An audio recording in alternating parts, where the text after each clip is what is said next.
I just want to say before we start that I am not a gaming YouTuber, and I'm probably not going to make another gaming video until Metroid Prime 5 comes out, which will probably be in 2037. So if you enjoy this video and you only watch gaming stuff on YouTube, I'm gonna go against the grain here and say, you don't actually have to subscribe. You could just like it and maybe give me a nice comment and move on. But although I'm not a gaming YouTuber, I need to talk about Metroid Prime 4.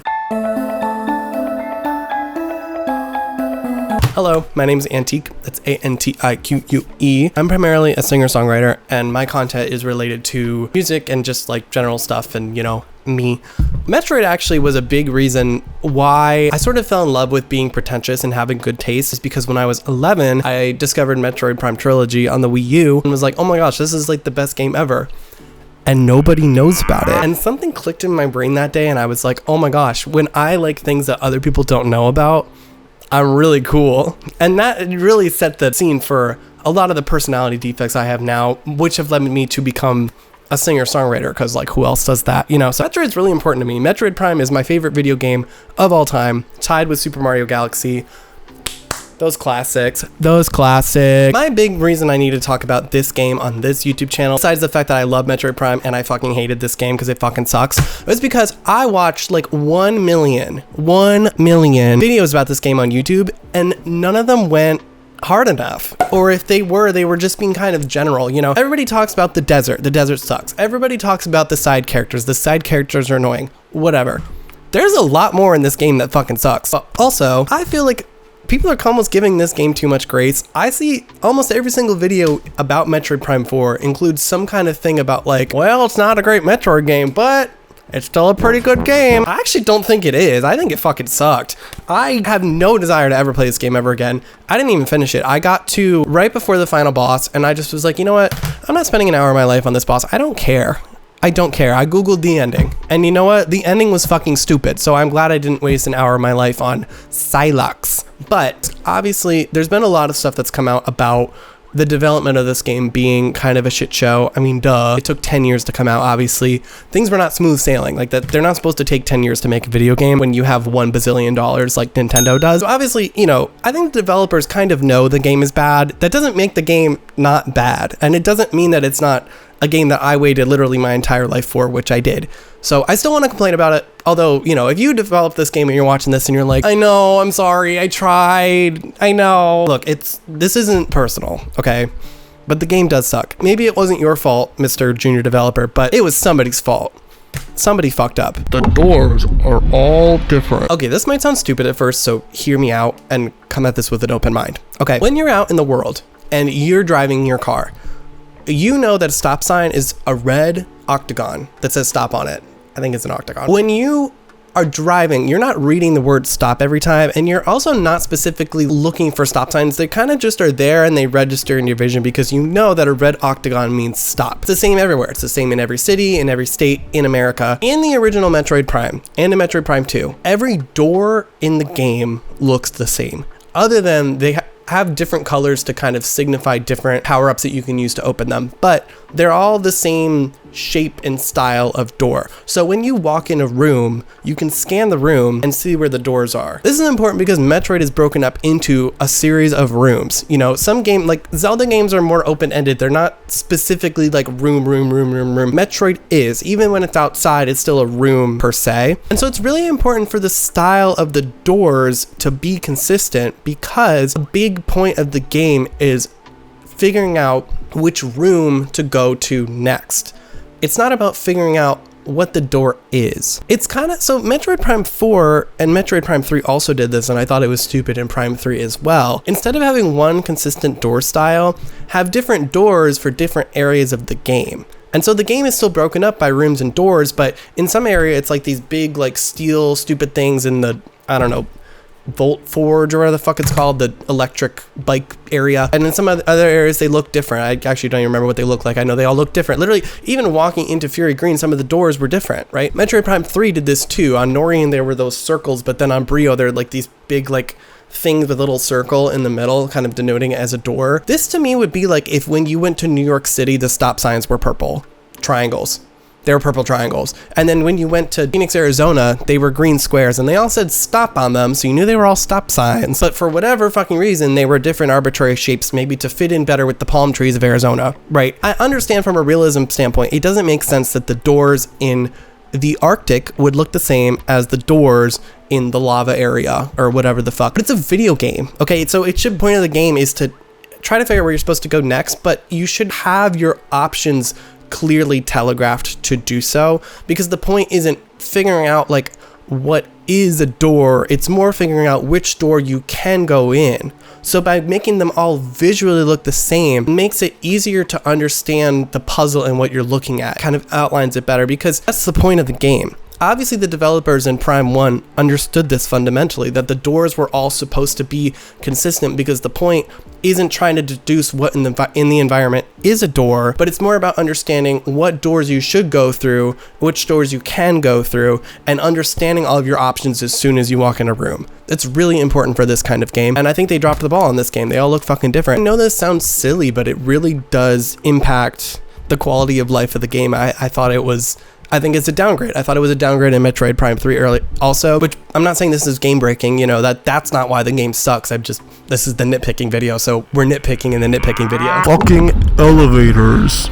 I actually have heard other people complain about this one, but I'm going to complain about it too, because I don't think they went as hard as they should have. What I don't understand about this game is they connected all of the worlds in the game. By the way, I'm assuming you've played it if you're watching this video, so I'm not giving a bunch of exposition. I don't care. The game it's a big desert with 3 areas connected to it. Inherently, I would assume that the point of this desert is so you don't have to have fucking loading screens when you go between areas, and you have this big intermediary area where you're sort of starting to load the next more detailed area, especially because the desert is so barren. You would think it would free up computer space or whatever. Not a developer, I don't know. I'm just saying that to me makes sense. It doesn't make any fucking sense. Let's say you're trying to go from the lava area back to the base camp, which you have to do multiple times in this game. What you have to do, leave the lava area, it's an elevator cutscene.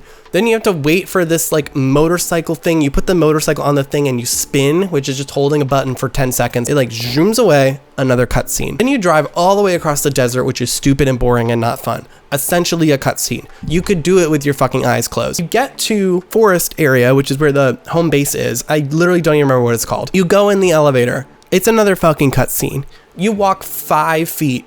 It's another fucking cutscene. Then you walk all the way to the guy in the hub world that you needed to go visit. Then you have to walk all the way back to wherever the fuck you were going. Now, backtracking, that's a part of Metroid. That's fine. That's not what I'm talking about. What I'm talking about is this just took fucking forever. And I was playing it on a Switch 1, admittedly, so maybe the load times are better on Switch 2, but they made it for Switch 1. So I don't understand who playtested this and thought this was acceptable. Like, loading screens in Metroid Prime were not that long. They were like 5 seconds. In this game, they just never fucking end.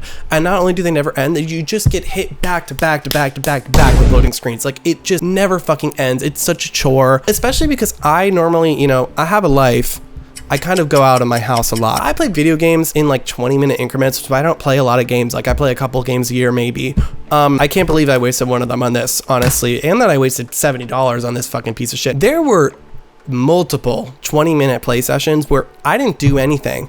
I would like load up the game, have to think for a few minutes, oh, where am I supposed to go? Okay, go there, walk through all the fucking loading screens, walk all the way to where the next place I actually needed to be was, and then it had been like half an hour and was like, okay, I have to go make dinner or whatever, or go do things that I have to do, you know, to go to the fucking grocery store. I have a fucking life. This game, if you cut all the loading screens out of it, is probably half as long as it is. Like, I think I played this game for like 14 hours or something. Probably 6 hours of that was actually playing the game. It's low-key kind of ugly. I always see people saying that the one redeeming quality for this game is that it's beautiful. Maybe it's because I played it on Switch 1 and I played probably half of it on handheld. The other half I played on my computer monitor. I thought it looked like shit. A lot of it, at least. Like, I thought Fury Green, the forest area in the beginning, I thought was very pretty.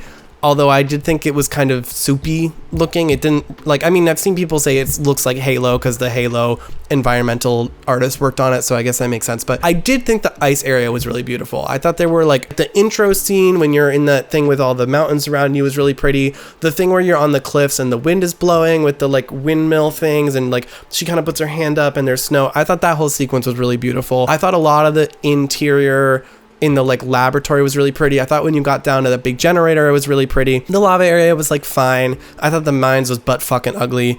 Obviously the desert is fucking hideous. Like I don't need to get into that. Everybody knows it's really ugly. But I thought Volt Forge was really ugly specifically. I think because it was all like supposed to be made of metal, it kind of just turned into this like big shiny soup where you like really couldn't distinguish anything. I don't know. I'm gonna move on because this isn't like I don't think people agree with me on this, but I just didn't think it was that pretty, and I thought a lot of the game like kind of just I don't know, it just didn't do anything for me. It didn't look quite right. It looked a little bit too much like the people have been memeing right now about the Ocarina of Time teaser trailer about like, oh, Nintendo hired this guy, you know, like the hire this man Nintendo. I feel like they hired this man for Metroid Prime 4, to be honest. A lot of it looked like, what if Metroid Prime 4 was an Unreal Engine? I don't know. Biomes. It really was another like ice lava forest game, which is exactly what Prime 1 is. My problem with that being the only other Prime game on Switch is Prime 1. So if you only have a Switch and you don't have Dolphin or a GameCube or whatever, your only experiences with Metroid is just that it's lava forest snow. And that's it. Other than, I guess, Volt Forge is different. And Mines, too. It was another Mines level. If they wanted to do a back to basics thing, like, that's fine. I just think it doesn't make sense in the context of this console also having the back to basics game already on it. And I would imagine the point was that that game is so you could play, like, the generic of what a Metroid game is. So then you get a new Metroid game when it has, like, unique environments. You are playing it in relation to the original. So you're like, oh, we already did Lava World. That's why this one's got the... Oh, that's why there's a swamp. You know, which is what they did with Metroid Prime 2. So I don't understand why they didn't do that with Metroid Prime 4. I just wish they would have been more creative with it. The green crystals. Yeah, the whole crystal thing at the end of the game obviously sucked. You know, ironically for a gay guy, crystal, I don't know, there's a joke there somewhere. Obviously that sucked. That's not what I'm going to talk about. What I'm going to talk about is the fact that these crystals are arranged in a formation that is nearly impossible to hit all of them at once with the bike, and every single formation of them is set up the exact same, like they're just copy pasted all over the map. The hitboxes are too small and they're in this kind of awkward shape where you really have to hit them in a very specific way to get them all in one go on the bike, or else you have to loop back around to get the whole little pile of them. Looping back around is impossible because the bike controls like dog shit. And don't even say, I've seen people say like, well, at least the bike's fun. I didn't really think so. I thought the bike felt like shit to drive around. It was like impossible to get it to turn. You could never get the rhythm of controlling that bicycle, even though I spent so much fucking time in the desert. But trying to hit all of these in a little group was impossible. You had to like really slow down, but you can't actually slow down because if you don't go fast enough, it doesn't break them, it just like stops. So yeah, I mean, I do have OCD, so I think I'm uniquely going to be bothered by this, but I thought this was awful. I don't know how this got through fucking testing. Like, inconsistent rules. This is kind of related to the doors all being different. There are two other examples in this game of instances where, well, I guess actually almost three, I'm gonna include a third one, where the game kind of tells you something or implies something, and then that ends up not actually being true in a very arbitrary way that I think maybe they thought was kind of giving like, ooh, it's outside of the box, but it kind of didn't. Like, it's a video game. You can't create the box and then be like, oh, it's actually over here, but it's like in such an arbitrary way that's like not fun, you know? Like Tears of the Kingdom, you have to think outside of the box, but it's because the whole game is set up that way. You know, Metroid's not really set up that way. It's, you have kind of a set standard rules and parameters to follow. That's how you figure out what to do in the game. For example, there's these scout bots that you like shoot them and scan them or whatever the fuck, and then they tell you in the area where like all the little items are, so you can go pick up all your collectibles at the end of the game, right? First one of these satellite things that I found was right in the beginning of the area, so I assumed they just all were in the beginning. They're not. They're kind of everywhere. I found a second one that was kind of towards the end, like the one in the Volt Forge is like all the way down in one of the towers, but then some of them are just kind of wherever. The whole point is that they help you find items, but you have to look for the thing to give it the radar so that you can find your items, right? But there's no real mechanism to look for these scout bots other than just wandering around and looking for them. And there's no pattern. It's not like, oh, they're all in the beginning room of each area, but you have to find it in the room or something. It's not like, oh, they're all these little satellites, so they're all in like the outdoor areas of the game. That's not really true either. Like, this game took away the the hum, like in the other Metroid Prime games, there's like a you're near an item so that you can, even when you can't see things, you like walk in a room and you like feel something's off, and then you hear it like underneath the music, that like rumble, and you're like, oh, there's a thing here. This game got rid of that, so you can't even use that to find these little robots. So there's no way to find them other than just wandering around and looking, which if you're doing that, you might as well just find all the fucking items yourself anyway. Also, although they removed the hum that missiles make in this game, the missile expansions are all located near like a broken wall, or a suspicious looking wall, or a hole in the wall, or a dent. Like, there's visual cues to look for. These little robot satellite, the scout bots, I don't know why I keep forgetting what the fuck they're called, are just kind of sitting around. There's no like visual anything to look for other than just simply looking for them. So you literally just, unless you use a guide to find them, which is what I did because I was like, this is fucking stupid and I'm not looking for them, kind of just have to walk around the whole area looking at the ground for them, and they like blend in. It's not like they're like big and red and blinking. They're these little black things just kind of sitting there. I felt like it needed some extra parameter to find these things other than just kind of look for them. Similarly, at the end of the game, other than the green crystals, you have to find all these mech parts to complete this like robot thing so you can access the boss, right? The problem is, all of the mech parts are located in the desert. Except one of them. One of them, for whatever fucking reason, is in the lava area. I don't know why. Why is it there? There's no plot connection for why it would be there. There's no real implication by Miles when he tells you about them that they won't all be in the desert. And again, 5 out of 6 of them, or whatever number it is, are in the desert. Why the fuck would I think to look into the lava area? Why? Why would I think to look there? Why would anybody think to look there? They're all in the desert. You can't set the precedent that these things are all in the desert and then just arbitrarily put fucking one of them in a completely different area of the game.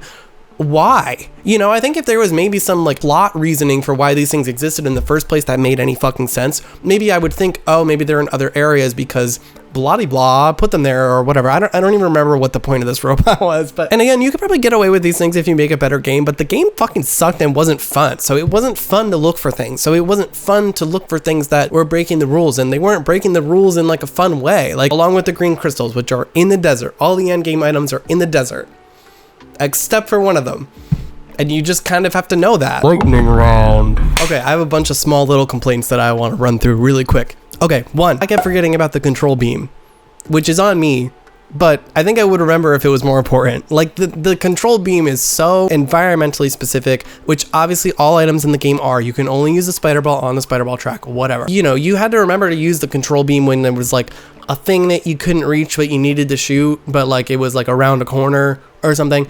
It just wasn't always super well telegraphed, and also you don't really use it outside of that, and also it's not fun to use. It's not like I remember. Like, I like using the spider ball because it's fun to watch it go like brrr, and then you boost around or whatever. That's fun. The boost ball's fun. The control beam's not fun. I don't think it controlled very well. It's very slow. It ruins the pace of the game, whatever. I just kept forgetting it was there. So I kept getting stuck on puzzles, and it got to a point where I was like, whenever I got stumped on a puzzle, I was like, oh, right, the control beam. Samus's screaming in this game when she gets hurt is so fucking irritating. It was like she's just like shrieking at you when it's like, girl, you got bumped, like you got like poked, like it just wasn't that serious. Stubbing your toe and fucking shrieking like that is so irritating to listen to. I don't know why the camera is so sensitive when you're on these like wall grapple points in this game. This is like a new feature, which I thought was fun, by the way. I don't know why when you get on it, it lets the camera be really sensitive, but also like it moves in a different way than it does. I think it's supposed to help you aim, but it like doesn't work, at least for me. Samus's gun feels like shit until you get the psychic beam, which is the first gun upgrade in the game. The original just like power beam in this game feels terrible. It's just like, it just doesn't have the right like oomph and rhythm to it. The sound isn't right. It doesn't flow right. It just isn't satisfying to shoot, and it doesn't do a whole lot of damage, so it just feels very wimpy. And so I'm glad that the beam upgrade did stack, because I was like, I'm so sick of listening to this wimpy ass sound effect. There's this stupid wolf sequence that you can't win before you go into Ice Belt, where you like run in and then the wolves surround you and you shoot them and they do damage, and then you realize like you can't win, and then the game just is like, huh, we got him. Is that like guy shows up or whatever? Stupid. That's just not a thing in Metroid. That's never been a thing in Metroid, and I hate when other video games do that, so I don't want Metroid to do that. I don't like thing that you can't win. That's what a video game is. Make a fucking movie. Make a movie. Okay, and to be a singer-songwriter, one more thing. I thought the audio mixing in this game was really, really bad. I thought the music was all mixed poorly. The mix between the music and the enemy noises and the gun noises was really bad. The music sounded like compressed or like EQ'd or mastered or something in a way that made it sound, it was like strangling itself. Like nothing had like oomph. I didn't feel anything in my chest, but there was like a lot of low end, but like not in a good way. Like, and I played on my speaker. They'll insert a picture of my mixing speakers that I played this game on, and I thought it sounded crappy on the Switch speakers too. So it's not like it was just optimized for the Switch, but just nothing like felt satisfying to listen to. And I feel like the sound effects in Metroid are so good. You know, I want them to be good.